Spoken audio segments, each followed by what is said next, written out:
기업이 창의성을 발휘할 수 있게 여건이 조성이 돼야 그래야 기업이 열심히 할 수 있다고 그렇게 생각해요. 특히 지금 변화, 주변 환경의 변화 이게 아주 빠르게 이루어지고 있기 때문에 기업은 거기에 대응을 해야 되는데 우리의 산업의 성격이 이제는 과거처럼 선진국 기술을 모방해다가 쓰는 그런 단계가 아니고 전혀 새로운 아이디어를 가지고 경쟁을 해야 되는 그런 상황이기 때문에 창의성이 중요한데 창의성의 바탕이 뭐예요? 자율성 아니겠어요? 그렇다면 정부가 기업이 자율적으로 의사결정을 할 수 있도록 여건을 조성해 줘야 되는데 현재 상황이 그러지가 못하죠. 거기서부터 문제가 발생해요. 기업을 둘러싸고 있는 규제 이거를 많이 풀어야죠. 그런데 여기서 이제 소위 어느 정부든지 갖고 있는 그 정부의 특성이 있어요. 근데 지금 이 정부의 특성은 뭐냐 하면 경쟁보다는 결과의 평등 여기에 많은 초점을 두고 있기 때문에 경쟁을 하려면 창의성이 필요한 거고 경쟁에서 이기기 위해서 노력을 하다 보면 성과가 나오는 거고 그러면 경쟁의 결과는 차이가 날 수밖에 없고 그 차이가 나는 것은 성과에 따라서 차이가 나는 거 아니겠어요?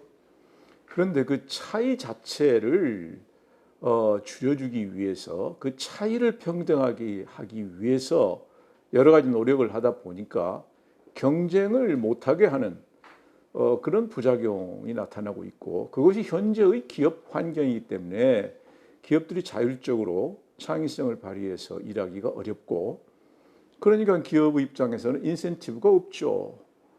그래서 투자를 열심히 안 하는 거고 그게 지금 악순환에 들어있다. 기업이든 노사관계든 결국 그 현재의 집권층이 갖고 있는 이데올로기하고 관계가 되는 거예요. 경쟁이 중요하다. 경쟁은 성과의 차이를 가져올 수밖에 없다. 성과 차이에 따라서 보상은 달라질 수밖에 없다. 이걸 인정하고 그러나 보상이 다르다고 해서 약자가 생존권의 위협을 받는다든가 사람다운 삶을 못 살게 된다든가 이거는 복지 문제로 해결할 수가 있는 거죠. 그런데 그렇지가 않고 아예 결과가 평등해야 된다. 이렇게 들어가 버리면 경쟁을 무시하는 거니까 경쟁을 무시하면 사람이든 기업이든 누가 열심히 하겠어요. 경쟁을 무시하면 이제 국력이 약해지는 거죠.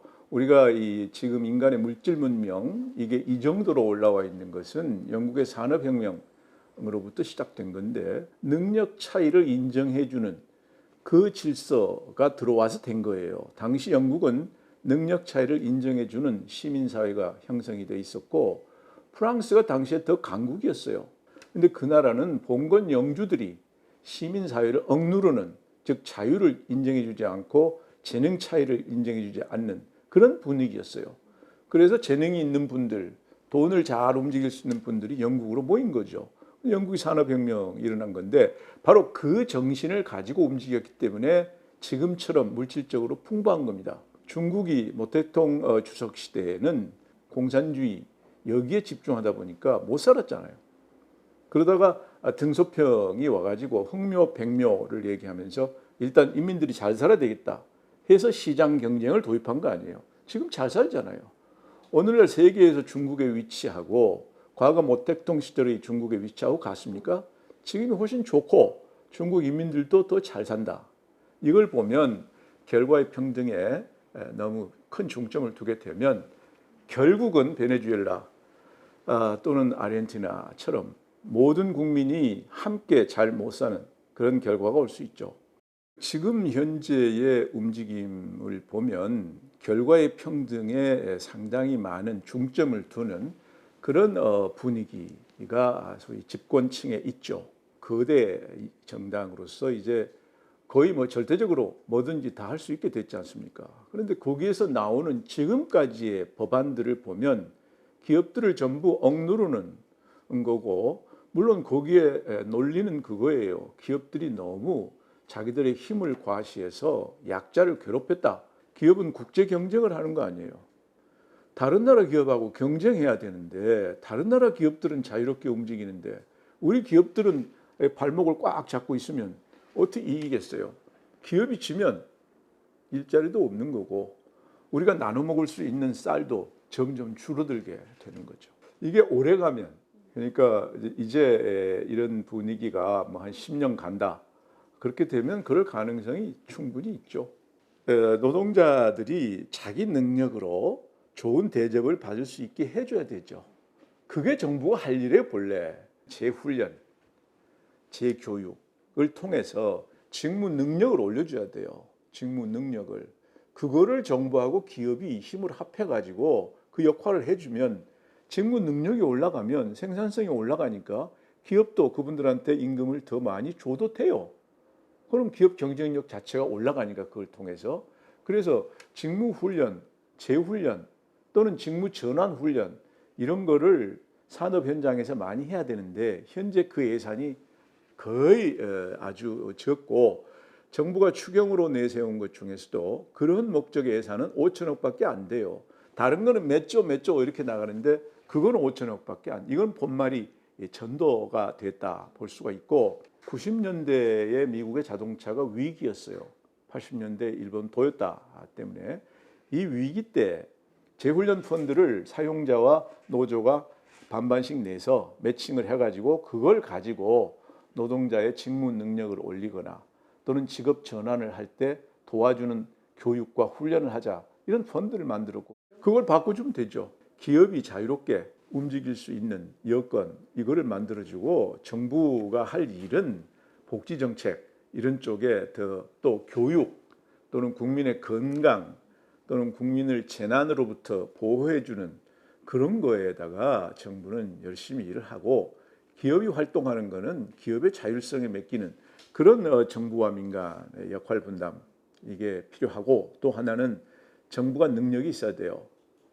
현재 우리 정부는 칸막이 정부예요. 그래서 기업이 뭐 하나 하려면 여러 부처에 가서 도장을 몇 개씩 받아야 돼. 경우에 따라서 몇십 개 받아야 돼요. 속도가 중요한 이 시대에 그래가지고 어떻게 이기겠어요. 그리고 정부가 무슨 일이 터질 때 우왕좌왕해요. 하나의 사건이 터지면 여러 부처가 함께 이 문제를 다뤄야 되는데 그 여러 부처가 부분적으로만 보고 있기 때문에 전체를 보는 능력이 부족해요. 플랫폼 정부로 바꿔야 돼요. 정보를 전부 한 군데 풀링을 해서 모든 공무원들이 거기 들어가서 정보를 공유할 수 있고 그렇게 해줘야 되는데 그럴 의욕이 별로 없어요. 데이터청 같은 게 이제 그런 목적으로 한다면 아주 바람직하고 움직임 자체는 있는 지가 벌써 10년 됐어요. 누구든지 한다는 말은 못하겠어요. 해야 말이지. 지금 현재 뉴딜 정책이라고 정부가 내놓은 거는 매우 추상적이고 그린 뉴딜, 디지털 뉴딜이 양대축 아닙니까?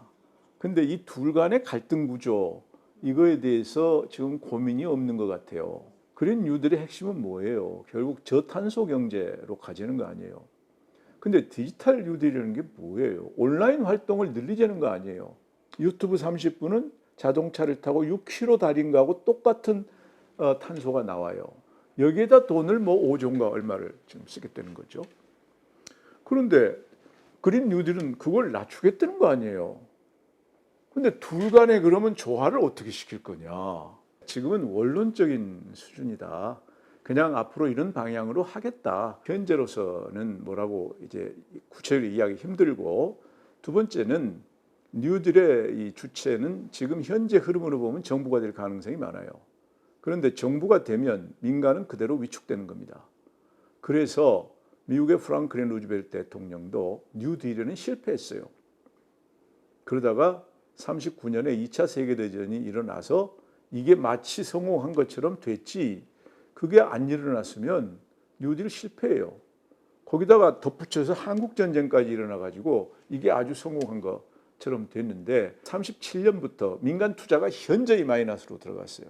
이걸 이제 어떻게 해결할 거냐. 정당은 뭐 집권 정당이 오래 가니까 이런 입법 활동은 정당이 많이 하는 거니까 더 다듬겠죠. 기대를 해야 되죠. 노태우 대통령이 당시에 6.29 선언을 해서 그래서 인기를 얻어가지고 이제 대통령이 된 거 아니에요. 근데 6.29 선언이라는 게 직선제 대통령 하자는 게 핵심이고 그거는 결국 민주주의로 가자는 거였거든요. 그래서 그 이후에 우리 사회가 이제 민주주의라는 정치 질서 이것이 뿌리를 잡아가기 시작했죠. 그런데 민주주의라는 정치 질서가 갖고 있는 약점 중에 하나, 이거는 경제적으로 보면 비효율적이에요. 왜냐하면 의사결정 과정이 길어요. 의견을 다 수렴해야 되니까. 그래도 이것이 그 사회 공동체가 화합을 이루면서 앞으로 나아가는 방법이다. 그래서 민주주의라는 정치 질서를 유지해 온 거거든요. 그 우리가 한 30년 동안 그렇게 했고, 그런데 지금 이제 어느 정부든 집권을 하면 비효율성에 대해서 고민이 많아요. 왜냐하면 내 임기는 5년인데 이건 뭐 좀 하려고 그러니까 야당이 계속 못하게 하고, 노무현 대통령은 대통령 못 해먹겠다 그랬잖아요. 그렇지만 민주주의라는 체제 자체에 대해서 가치를 높이 주고 있기 때문에 그 체제는 유지하는 거 아니겠어요. 그런데 지금 이제 이 정부가 잘못하면 조금 잘못된 어떤 그 방법을 선택을 할 수도 있는 건데 압도적으로 지지를 받았단 말이에요. 그러니까 이제 효율성을 생각하는 것 같아요. 아니 우리가 생각하는 거 이거 빨리빨리 해야지. 빨리빨리 해야 이게 뭐가 좋은데 오히려 발목을 저놈들이 계속 잡아서 못했는데, 그때 박정희 대통령이 내세운 게 뭐예요? 북한으로부터 위협을 받고 있고 미군은 철수하려 하고 있는데 우리나라는 이게 뭐냐? 이게 지금 중화공업을 추진해서 우리 국방을 자주구 국방으로 만들어야 되는데 이 자꾸 발목을 잡으니 못하겠다. 그래서 유신정우회라는 걸 만들어가지고 여당 독주한 거 아닙니까? 비슷한 지금 잘못하면 그렇게 되지 않기를 바라지만 효율성이라는 걸 너무 염두에 두면 지금 민주화 세력이 그동안에 제일 욕했던 바로 그 행동, 그게 잘못하면 나와요. 재계도 우리 사회 분위기가 왜 이렇게 됐는지 자성이 필요해요. 재벌 그룹들인데 이 재벌의 성장사, 이게 이제 원초적으로 좀 문제가 있죠. 그러니까 50년대에는 가령 달러 따먹기 또는 그 일본 사람들이 냉겨놓고 간 재산을 누가 이걸 가졌냐 이래가지고 바탕을 따졌고, 60, 70년대에는 정부한테 잘 보여서 정부가 하라는 대로 잘하면 큰 혜택을 받고, 중화학공업 같은 거는 정말 이권 따먹기 비슷하게 하면서 성장을 했잖아요.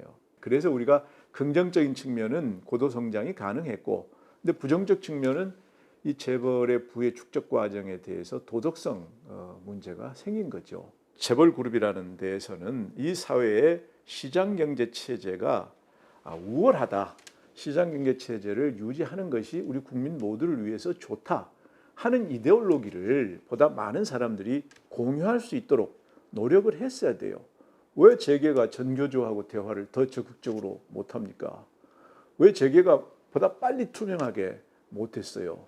노조가 아무리 떠들어도 재계가 꼼짝 못했던 과거, 지금은 힘으로 꼼짝 못합니다만은 과거에는 재계가 힘이 있어도 두려워했어요. 재계 스스로. 지금은 이제 그런 세상이 아니니까 다 투명하게 됐고, 불공정거래 이것은 뭐 공정거래위원회에서 철저하게 잡고 있잖아요. 그리고 소비자 보호 운동도 강해져 있고 하니까 이제는 재계가 나서가지고 정치하는 분들 또는 노동운동하는 분들, 교육하는 분들, 이분들 간의 이 대화를 하는 그런 체제를 만들어야 됩니다. 가령 스웨덴에는 정치 박람회가 있어요.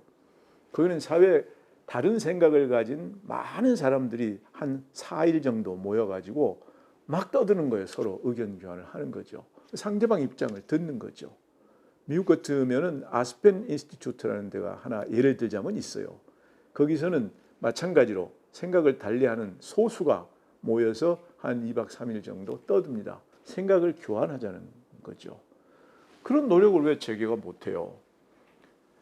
재계 그동안에 한 건 뭐예요? 와서 귀찮게 굴면 귀찮게 굴지 말라고 돈 주는 거 아니에요. 그 이상 노력을 별로 한 게 안 보여요.